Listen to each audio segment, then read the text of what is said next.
ايه جيري ها ده نجيب فیض یوې شپې له څو روپۍ اخلي یاره دا څه غول خوري دا څه غول خور وای چلې تا سره کار کوي ودې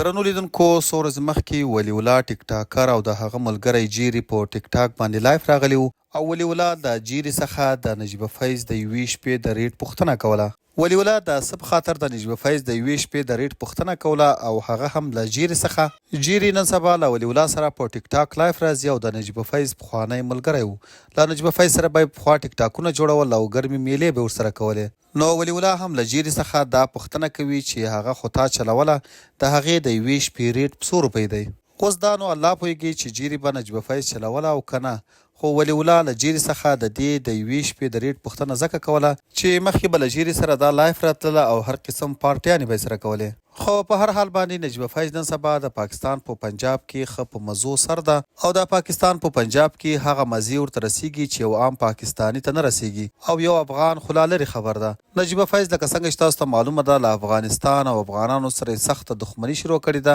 او په ټیک ټاکونو باندې همیشه د پاکستان د فوج صفتونه کوي. که ستاسو په یاد وي څو موده وړاندې یې په عمران خان پسې هم یوه بیکاره ویډیو جوړه کړې وه چې بیا د هغه سپورټران راپورته شو او د دې ټیک ټاک یې ښه ډېر ریپورټ کړل چې په نتیجه کې د څو ورځو لپاره ټیک ټاک هم بند شوی و. نو داسې ښکاري چې دا وخت ناوخته د خپل فین زیاتولو لپاره